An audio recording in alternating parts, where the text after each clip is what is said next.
একজন দুর্বাসা মুনি এসেছে তার 10,000 শিষ্য নিয়ে।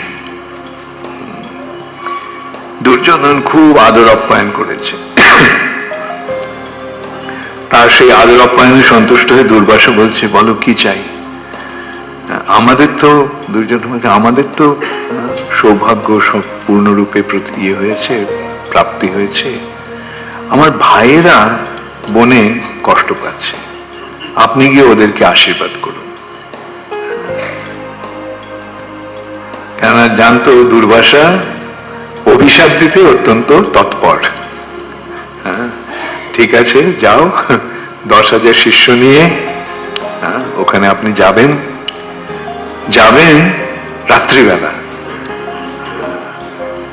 রাত্রিবেলা।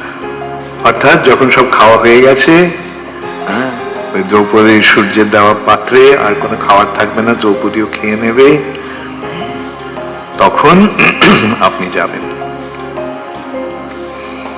ঠিক আছে, যাব। ওদের কথা মতো রাত্রিবেলা গেছে এবং যুধিষ্ঠির মহারাজ তাদেরকে আপ্যায়ন করেছেন। দ্রৌপদীকে গিয়ে বলল যে অতিথি এসছে তার 10,000 শিষ্য নিয়ে, এখন ওদের আহারের বন্দোবস্ত করতে হবে। দ্রৌপদী বলল, হয় আমি তো খেয়ে ফেলেছি, সন্ধ্যাবেলা আমি তো খেয়ে ফেলেছি, পাত্রে তো আর কোনো কিছু অবশিষ্ট নেই। এখন যুধিষ্ঠির মহারাজ বুঝতে পারলেন এই দুর্যোধনের দুরভিসন্ধি, তাকে পাঠানো হয়েছে তাদেরকে অপদস্থ করার জন্য, দুর্বাসার শাপে তাদেরকে বিনষ্ট করার জন্য।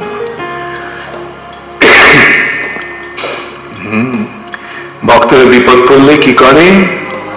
বিপদ ভঞ্জন কৃষ্ণের স্মরণ। কৃষ্ণ তখন রুক্মিণীর সঙ্গে ছিলেন দ্বারকায়। কৃষ্ণ বলল, আমাকে এখন যেতে হবে। কেন, কোথায় যাবে তুমি এখন?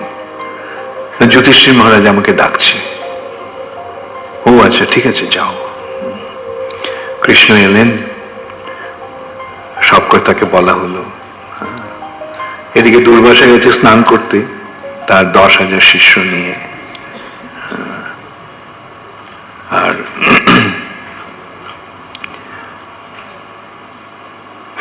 কৃষ্ণ এসে জিজ্ঞাসা করলো, কি হলো? সবকিছু বলল। তখন দ্রৌপদীকে কৃষ্ণ জিজ্ঞাসা করছে, পাত্রে কোনো কিছু আহার আছে? সব শেষ হয়ে গেছে, দেখো না কিছু যদি থাকে। তো একটা কণা অন্ন পেল। কৃষ্ণ সেটা মুখে দিয়ে ঢেকুর তুললেন। আর তখন দুর্বাসা তার 10,000 শিষ্য নিয়ে ঢেকুর তুলতে থাকে। দুর্বাসা ভাবলো যে আরে, এখন তো এরা নিশ্চয়ই এত সুন্দর খাওয়ার আয়োজন করেছে আমাদের জন্য, আর আমরা যদি ওখানে যাই আর যদি খেতে না পারি, তাহলে হয়তো যুধিষ্ঠির মহারাজ আমাকে অভিশাপ দেবে। চলো এখান থেকে পালাই।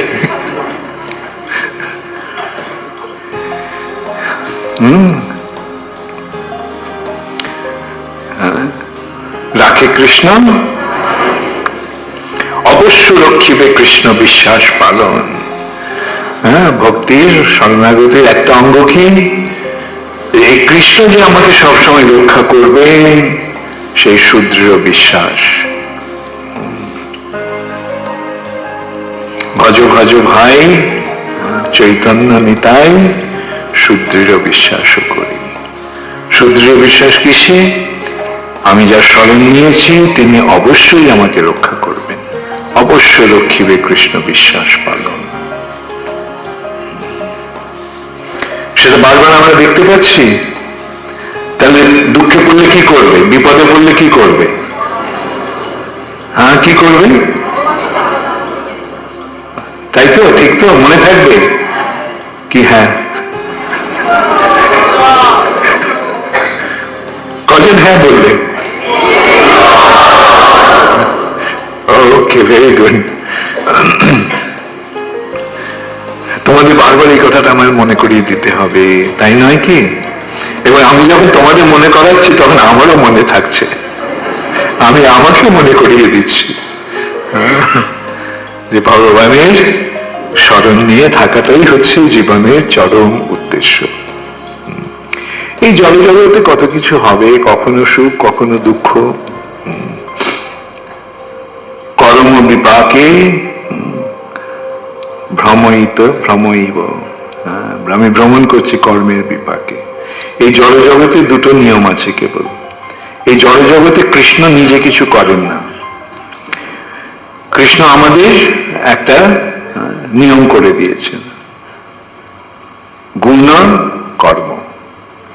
প্রকৃতির তিনটে গুণ আছে, আর আমাদের এখানে কর্ম করার স্বাধীনতা কৃষ্ণ দিয়ে দিয়েছে।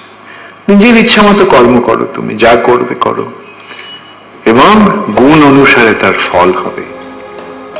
সত্যগুণে কর্ম করলে সুখ হবে, রজগুণে কর্ম করলে কষ্ট হবে, আর তমগুণে কর্ম করলে বুদ্ধি নাশ হবে, দুঃখ দুর্দশা আরো বেশি করে পাবে। অতএব এইভাবে আমরা আমাদের ইয়ে অনুসারে আমরা কর্ম করছি, এবং প্রকৃতির গুণ অনুসারে সেই কর্মের ফল ভোগ হবে। ঊর্ধ্বং গচ্ছন্তি সত্যস্থা মধ্যে তিষ্ঠতি রাজসা জঘন্য গুণবৃত্তিশ্চ অধোগচ্ছন্তি তামসা। যারা সত্যগুণে আচরণ করবে তারা ঊর্ধ্বলোকে যাবে। ঊর্ধ্বলোকে যাওয়া মানে সুখ ভোগ। মধ্যে তিষ্ঠতি রাজসা, মধ্য রাজগুণের প্রভাবে আমরা মধ্যের এই মর্তলোকে থাকব, এবং সেখানে কখনো সুখ কখনো দুঃখ। আর জঘন্য গুণবৃত্তির তমগুণের দ্বারা প্রভাবিত কর্ম অধোগচ্ছন্তি, আমরা নিম্নগামী হব, পশু জীবন লাভ করব, অথবা তার থেকেও নিকৃষ্ট জন্ম লাভ করব। তা আমরা কি সেটা চাই? ভেবে দেখো, মানুষের জীবনে সুখ দুঃখ আছে, কিন্তু পশু জীবনে কি সুখ? দুঃখই কেবল, সারাক্ষণ কষ্ট সময়। তো এই পশু জীবনে লাভ হতে পারে, এইটাই নিয়ম, এই নিয়মটাই কৃষ্ণ করে দিয়েছে। যে যথা মাং প্রপদ্যন্তে প্রকৃতি ক্রিয়মানানি গুণই কর্মাণি সর্বসহ। সবকিছু যেটা হচ্ছে গুণ আর কর্মের প্রভাবে হচ্ছে। সত্যগুণের প্রভাবে পুণ্য অর্জন হচ্ছে, পুণ্যের প্রভাবে জন্ম ঐশ্বর্য শ্রুতশ্রীভি, উচ্চকুলে জন্ম, ঐশ্বর্য লাভ, বিদ্যা বুদ্ধি অর্জন এবং সৌন্দর্য লাভ, এটি পুণ্যের ফল। কিন্তু ভক্ত পুণ্যও চায় না, পাপও চায় না। ভক্ত কি চায়? ভক্ত চায় ভগবানের সেবা। ভক্তের কোনো ওপরে নিচে যাওয়ার কোনো প্রশ্ন নেই। যেখানেই যাই সেখানেই ভগবানের বাণী প্রচার করব, ভগবানের সেবা করব। নরকে যদি যেতে হয় যাবো, কি আছে?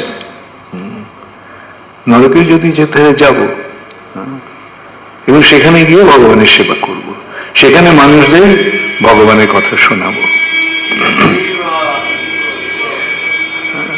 যেমন পৃথিবী, ধরো আমেরিকার রাষ্ট্রদূতকে পাঠানো হলো, পাঠাচ্ছে আমেরিকা সরকার একটা অত্যন্ত গরিব দেশ,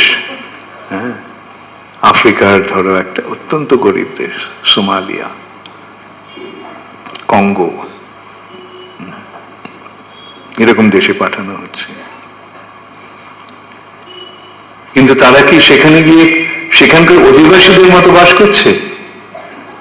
না, আমেরিকার দূতাবাসে থাকছে। আমেরিকার দূতাবাসে তার সমস্ত আমেরিকার ঐশ্বর্য সেখানে রয়েছে। তোমরা যদি আমেরিকার দূতাবাসে যাও, কলকাতায় অথবা দিল্লিতে, দেখবে ওখানকার জল পর্যন্ত আমেরিকা থেকে আসে। আর ওখানে, অতএব ভেবে দেখো, এই সাধারণ একটা দেশের প্রতিনিধির জন্য যদি এরকম এত সুন্দর ব্যবস্থা থাকে, ভগবানের প্রতিনিধিত্ব করে কোথাও গেলে কিরকম অবস্থা হবে?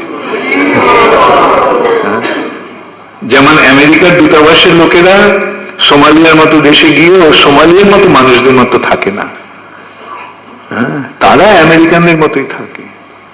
তেমনি ভগবানের সেবক সে যদি নরকেও যায়, সে নরকের মতো থাকবে না, তাকে নরকের মতো কষ্ট ভোগ করতে হবে না, নরকের বাসিন্দার মতো। তারা সেখানে ওই ভগবানের প্রতিনিধি হয়ে থাকবে। তারা যেখানে থাকবে সেই জন্যই বলা হচ্ছে ভক্ত যেখানে থাকে সেখানেই বৈকুণ্ঠ, ভক্ত যেখানে থাকে সেখানেই বৃন্দাবন। ভগবান সেই ব্যবস্থা করে দেন। তোমরা যে ভগবত ভক্তির পথ নিয়েছো, ভগবত ভক্তির পথ অবলম্বন করেছো, কেমন লাগছে? ঠিক তো না? এখন এখানে আছো বলে এগুলো বলছো আমার মনোরঞ্জনের জন্য। বাড়ি গিয়ে মনে থাকবে, সবসময় মনে থাকবে। ওকে, ভেরি গুড। যেখানেই থাকো ভগবানের সেবা নিয়ে থাকো, তাহলে কি হবে? যেখানেই থাকবে সেখানেই বৈকুণ্ঠ, সেখানেই বৃন্দাবন।